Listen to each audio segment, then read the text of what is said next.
raadiyoonii Dirree Shaggar. Raadiyoonii Dirree Shaggar. Raadiyoonii Dirree Shaggar.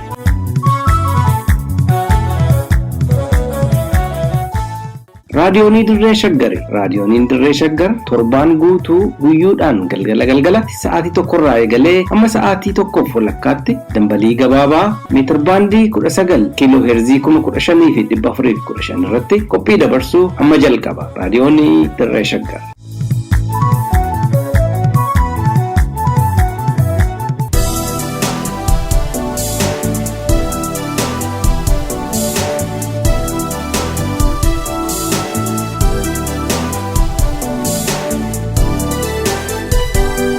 Hubannoo beektotaa. Sagantaa kanaan ilaalcha, taajabbii, qeeqa, hubannoo fi qorannoo hayyoonni haala dhimma biyya keenyaa irratti barreessan isiniif dhiyeessina. Hubannoo beektotaa.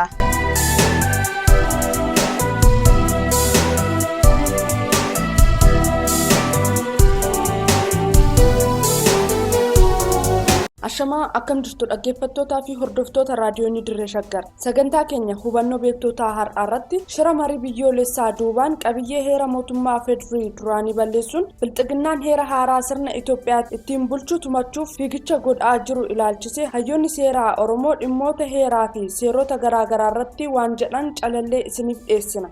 Qopheessaan Lammii Jabeessaa, Gulaalaan Duubee Wayyeessaa isiniif dhiyeessuun kan isin faana turummoo an Iftuu Galataati.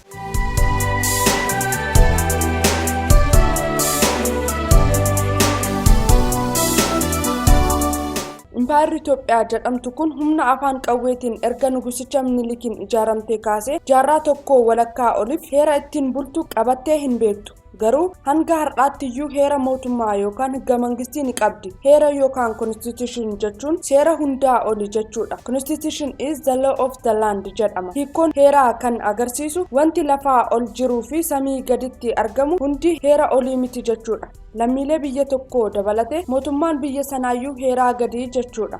Mootiin biyya sana bulchus heera sanaan ala yakka hojjeteef itti gaafatamummaa qaba. Hiikoon heera mootummaa yookaan higga mangistii jedhamu immoo heera mootummaan biyya tokko ofiin tumee uummata biyya sanaa ittiin bulchuu akka jechuuti. Kana jechuun heerri mootummaa sun mataa mootii biyya sanaa bulchuu hin bulchuu jechuudha. Nugusni akkuma fedhasaatti yakka fedhee hojjetus ittiin gaafatamu jechuudha. Kanuma bu'uura godhachuun nugusni Hayilasillaasee duraanii sun gaafuma heera mootummaa yookaan higga mangistii jalqabaa impaayera Itoophiyaa 1931 gaafatamu sana samiin hin qotamu nugusni hin himatamu jedhee ture. Jechisaa kun garaagarummaa heeraa fi higga mangistii gidduu jiru sirriitti nutti agarsiisa. Wanti nama raaju immoo hanga jaarraa 21ffaa har'aatti biyyi Itoophiyaa jedhamtu kun higga mangistii malee heera ittiin bultu dhabuu isheeti. Dargiin higga mangistii 1987 fi Adwaayin higga mangistii 1995 haaluma wal fakkaataa kanaan tumatanii ittiin uummata biyyattii tumaa turan. Tumaan seerota kanaas waraqaa irratti malee qabatamaan guddina biyyattii fi nageenya lammii biyyattiif bu'aa barbaadamuu hin buusne. Jalqabumaa gaafa bahanis adeemsa seerri ittiin tumamu yookaan procedural constitution making bifa hin eegneen qophaa'aa turan. Egaa har'as waan dursitoota irraa dhaalee itti fufsiisuuf mootummaan bilxiginnaa kunis maqaa marii biyyoolessaa hunda hammateen gaggeessa jechuun maqaa heera duraan ture sana jijjiiruuf akka deemaa jiru maddeen qabatamoo raadiyoonii Dirree Shaggar biyya keessarraa odeeffateera. Kanuma bu'uureffachuun yaada hayyoota sagantaa keenya hubannoo beektotaa irratti isiniif dhiyeessina. Nu waliin tura.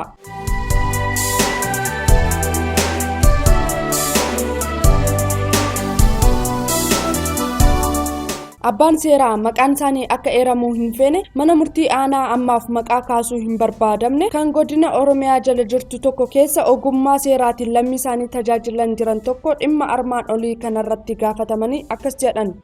Heera mootummaa eenyutu tumaa kan jedhu ilaalchise yeroo ammaa seerrii fi sirni dhimma kana ifatti qajeelchuu akka biyya kanaatti haa dhibuyyuu malee garuu hubannaaf akka tolutti of duuba deebinee chaartara mootummaa ce'umsaa bara 1992 hojiirra ture yommuu ilaallu chaartarichuma keewwata 9 jalatti ifaan akka jedhutti Komishinii Wixinee Tumaa Seeraa yookaan Constitutional Drafting Commission fi Kora Tumaa Heeraa Constitutional Assembly qaamonni jedhaman kan miseensummaan isaanii qaamolee siyaasaa, seeraa fi jaarmiyaa hawaasummaa irra walitti qabaman bakka bu'oota uummata mootummaa ce'umsaatiin filatamanii dhimma tumaa heeraa mootummaa itti gaafatamummaan kan raawwatan akka jiran ifatti kaa'eera. Komishiniin Wixinee Heeraa kunis yaadota kaayyoo fi barruulee tumaa heera mootummaaf ka'umsa ta'anii fi sanada heera qopheessuuf gargaaran sadarkaa jalqabaatti kan qopheessan akka ta'es ni hubatama. Komishiniin kunis sanada wixinee heera mootummaa erga qopheessee booda gara bakka bu'oota uummataa mootummaa ce'umsaan filatamaniin akka irratti mari'atamu ni taasisa. Wixineen sanada heera mootummaa kunis erga irratti mari'atamee booda qabxileen keessaa hafuu qaban keessaa bahanii qabxiin itti dabalamuu qabummoo itti akka dabalamu ni taasifama. Adeemsi kun erga deemameen booda sanadni wixinee heera mariidhaan gabbate gara koora tumaa heeraa mootummaatti yookaan Constitutional Assemblytti dabarfamee kennama. Korri tumaa heeraa yookaan Constitutional Assembly kunis sanada wixinee tumaa heera mootummaa kana marii uummataa bal'aatiif yookaan Deliberation for Public Participation in Constitutional Making Process as to secure its legitimacy dhiyeessee erga irratti mariisisee booda gara bakka bu'oota uummataatti deebisuudhaan sanadni wixinee heera uummataatti irratti mari'atame akka fudhatamu for adoption taasifama. Erga fudhatames wixineen dhiyaatee bakka bu'oota uummataa biyyattiitiin ni mirkanaa'a yookaan raggaa'a yookaan promulgation jechuudha. Qabxiin asitti hubatamuu qabu qaamoleen heera tumanii fi adeemsi tumiinsa heera mootummaa olitti ibsaman yeroo ammaa akka biyya keenyatti seeraan diriirfamee hin argamu. Adeemsii fi qaamoleen olitti ibsamanis hubannaaf haa ta'u jechuuf kan ilaalledha.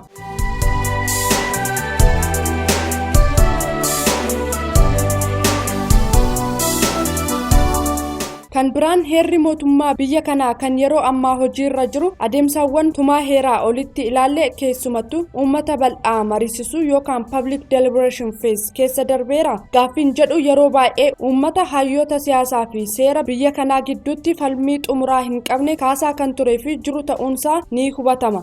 Kanarraa ka'uun saboonni tokko fakkeenyaaf uummanni Amaaraa yeroo ammaa heerri kun nuu bakka hin bu'u sababni isaas otuu nuti irratti hin mari'atiin tumamee jechuudhaan fudhatamummaa heerichaa xiqqeessuu fi ciraa gataa hanga jedhanitti gahaniiru jechuun yaada beekumsa seeraan gabbateen dubbatu. Itti dabaluun abbaan seeraa kun qabxii ijoo heerri mootummaa akkamitti fooyya'uu danda'a kan jedhuuf gaafatamanii deebii ogummaa fi hubannoo seeraan deeggarame akka armaan gaditti raadiyoonii Dirree Shaggaritti himaniiru.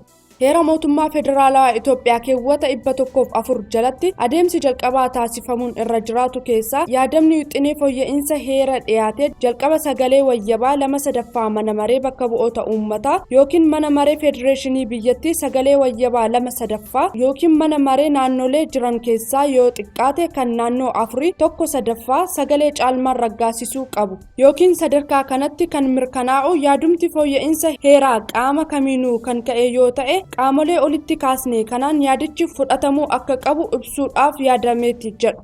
Yaadni wixinee fooyya'insaa heera akkaataa armaan oliitiin erga fudhatama argatee boodammoo yaadichi gara adeemsa biraatti ce'a jechuudha.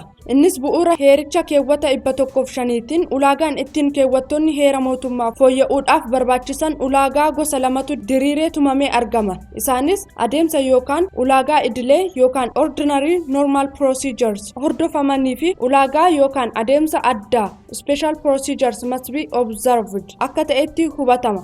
Keewwattoonni heera mootummaa adeemsa idileetiin fooyya'an keewwata heerichaa 1-12 45 hanga 103 106 gidduu jiran yommuu ta'u adeemsa addaatiin yookaan by and through special procedures keewwattoonni fooyya'an immoo keewwattoota boqonnaa 3ffaa heericha jalatti tumamanii argaman keewwata 13 hanga 44 104 105 keessumattuu tumaalee mirgaa fi bilisummaawwan bu'uura dhala namaaf haguuggii fi beekamtii seeraa kennan akka ta'e ni hubatama. Bakka kanatti qabxiin hubatamuu qabu keewwata 39 adeemsa addaatiin kan fooyya'u yommuu ta'u dhimmi afaanii keewwata 5 dhimmi sabni tokko naannoo mataa isaa hundeeffachuu keewwata 47 jalatti tumame akkasumas dhimmi dantaa addaa Oromiyaan Finfinneerraa qabdu kan keewwata 49 jalatti tumamee fi dhimmi bulchiinsa Finfinnee fi Dirree Dhawaa keewwata 48 jalatti tumamee jiru ulaagaa idilee ittiin heerri fooyya'uu danda'u kan heera mootummaa keewwata 105 jalatti tumamee jiruun kan fooyya'an ta'uusaati.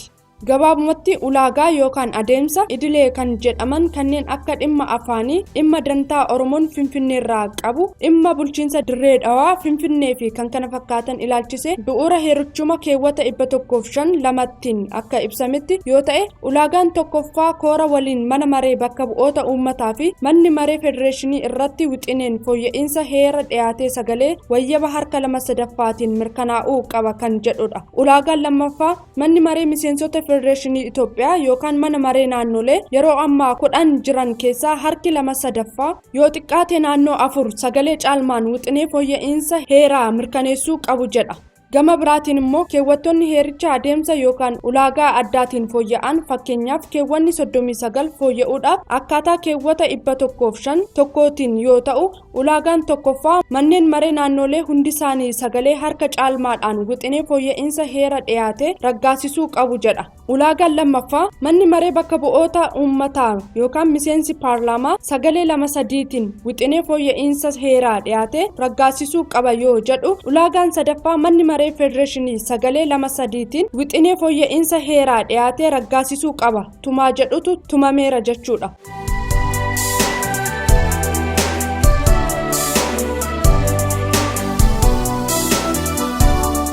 Abukaattoon seeraa obbo Olaanii Dheeressaa gaaffii haalonni sababoonni fooyya'insa heeraa affeeran maal fa'i kan jedhuuf gaafatamanii yoo ija ogummaa seeraatiin deebisan waan kanaaf sababoonni ijoon jijjiirama hawaas dinagdee fi siyaasa lammiilee biyyattii hanqinaalee heerichi ifatti qabu fooyyessuun qabxii uummanni biyyattii itti dabaluu barbaadu itti dabaluu kan uummanni hin barbaanne keessaa baasuu fi kan kana fakkaatan akka ta'e ni tuma. Garuu wanti hubatamuu qabu qaamni mootummaa sadarkaa kamirratti argamu gareen namoonni dhuunfaan adeemsaa fi ulaagaa fooyya'insa heeraa malee tumaalee heerichaa keessaa tumaa xiqqaa tokko fooyyessuun akkaataa heericha keewwata 9 gatii akka hin qabnetti yookaan null and avoid kan ilaallamudha. Darbees adeemsa fooyya'insa heeraa malee qaamni heericha fooyyesse akkaataa seera yakkaa biyya keenyaattis sirna heeraa biyyattii diiguudhaan itti gaafatamummaa yakkaa akka hordofsiisu ni tuma. Qabxii kanaan walqabatee dhimma keewwata 39 ilaalchisee hubatamuu qabu sabaa fi sablammoonni biyya kanaa mirga ofiin of bulchuu hanga foxxokuu kan jedhu irratti mirgi kun otuma heera mootummaatiin beekamtii fi eegumsi hin taasifamneef ta'eyyuu mirgoonni akkasii akka international customary law'tti waan ilaallamaniif akkaataa chaartara mootummaa biyyoota gamtoomanii keewwata 3tti tumamee jiruun mirga seeraa fi heera biyyoota keessatti beekamtii fi deeggarsi kennamuun qofaa kabajamuu osoo hin taane haalduree tokko malee yeroo kamittuu mirga kabajamuun irra jiraatudha jedhamee tumamee jira. Fakkeenyaaf yeroo warri Eertiraa walabummaa isaanii mirkaneeffatan mirgi foxxoquu heera mootummaa Haayile Sillaasees ta'ee Dargii irra hin turre. Kana malees yeroo uummanni Sudaan Kibbaa biyya birmadummaa isaanii ijaarratan mirga foxxoquu heera biyya sanarratti beekamtii argatee hin turre. Kanaafuu mootummaan Itoophiyaa mirga sabaaf sablammoota keewwata 39 jalatti tumamee jiru kan haqu yookaan fooyyessu yoo ta'es mirgi kun ilaalchaa fi baratamaa idil addunyaa fuulduratti akka mirga namoomaa idil addunyaatti waan ilaallamuuf yoomiyyuu taanaan yookaan unconditionally protected rights haala kam keessattuu mirga kabajuuf mootummaan dirqama qaba jechuun madda keenyatti himaniiru. Haa ta'u malee yeroo ammaa uummanni Oromoo otuma mirgii fi dantaasaa heeraa fi seeraan tumamee jiruyyuu mirgaa fi dantaasaa sababa humna gahaa fi amansiisaa baay'inaa fi bal'ina lafasaa madaaluu dhabeef mirgaa fi dantaa kabachiifachuun hafee gabrummaa fi roorroo jalatti akka bulu taasifamaa jira. Kanaafuu mirgii fi dantaan uummata Oromoo kan kabajamu seeraa fi heera mootummaa irratti beekamtiin jiraachuu fi dhiisuudhaan osoo hin taane Oromoon humnaa fi tokkummaa isaa cimsatee hooggansa yeroo fi haala qabatamaa amma jiru madaaluu danda'uun hoogganamee falmachuu qofatu abbaa mirgaa fi injifataa isa taasisa. Shira bilxiginnaan marii biyyoolessaa duubaan heera jirtu sanayyuu balleessuun heera impaayera Itoophiyaa Minilik ijaaruuf osoo ifaajjuu deeme sana milkeessuuf wixxifataa jirtu kunis adeemsa fooyya'insa heeraa waan hin eegneef jaarmiyaaleen uummata Oromoo falmina jedhan ejjennoo wal fakkaatuun fuuldura dhaabbatuu feesisa.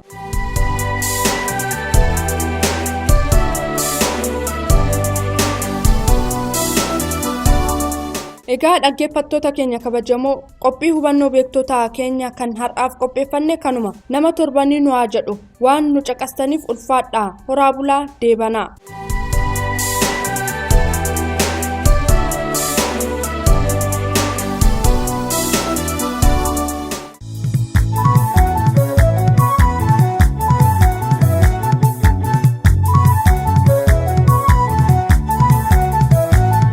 Egaa dhaggeeffattoota keenya sagantaa keenya har'aatiin akka bohaartanii fi hubannoo sakkarraa qooddattan ni abdanna. Sagantaa hubannoo beektotaa torbaan dhufu sa'aatii wal fakkaatu irratti isiniif dhiyeessinu irratti akka dhiyaattaniif asuma isin affeeraa tamsaasa raadiyoonii Dirree Shaggar boru galgala sa'aatii wal fakkaatu irratti isiniif darbuun walitti deebina. Turtii gaarii qabaadhaa.